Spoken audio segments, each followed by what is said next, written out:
Live 24/7 માં આપનું સ્વાગત છે। સહજ સંસ્થા દ્વારા ખાનગી મધ્યમ વર્ગીય શાળાઓના વિદ્યાર્થીઓ થકી સામાજિક મુદ્દાઓ પર આંતરશાળાકીય ટેસ્ટ સ્પર્ધાનું આયોજન કરવામાં આવ્યું। સહજ સંસ્થાની સ્થાપનાના વર્ષ 1984 માં આરોગ્ય શિક્ષણ અને સામાજિક વિકાસનો ક્ષેત્રે મૂળભૂત પરિવર્તન લાવવાના ઉદ્દેશ્ય સાથે કરવામાં આવી હતી।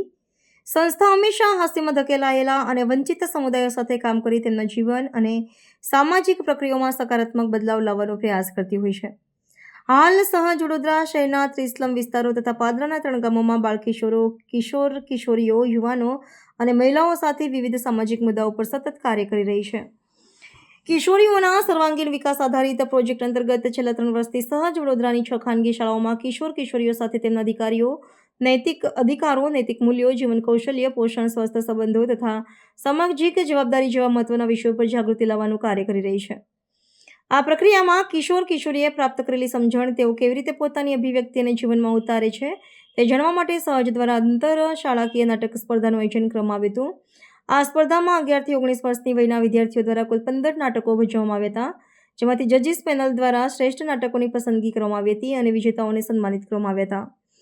વિદ્યાર્થીઓ દ્વારા રજૂ થનારા નાટકો સામાજિક મુદ્દાઓ પ્રત્યેની તેમની સમજ, સંવેદનશીલતા અને સર્જનાત્મક અભિવ્યક્તિનું ઉત્તમ ઉદાહરણ છે। આ પ્રયત્નને વધુ પ્રોત્સાહન મળે અને સમાજના વિચાર વર્ગ સુધી તેની અસર પહોંચે તે હેતુથી કાર્યક્રમ યોજવામાં આવ્યો હતો।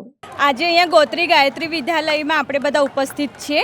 સહજ સંસ્થા છેલ્લા 3 વર્ષથી 6 જેટલી ખાનગી શાળાઓમાં આરોગ્ય, શિક્ષણ, જીવન કૌશલ્ય અને પ્રજનન આરોગ્ય પર કાર્ય કરી રહી છે અને એડોલેસન્ટ સુધી અવેરનેસ ક્રિએટ કરી રહી છે।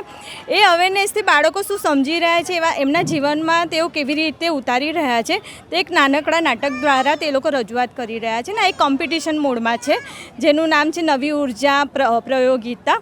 તો એની અંદર તમે જોઈ રહ્યા છો કે બધા બાળકો ડ્રામા દ્વારા સમાજને એક નવો સંદેશો આપવા જઈ રહ્યા છે અને જજીસ પણ આવ્યા છે અહીંયા કાર્યક્રમમાં અને બેસ્ટ જે નાટક હશે એ લોકોને ઇનામ આપીને પ્રોત્સાહન પણ આપવામાં આવશે।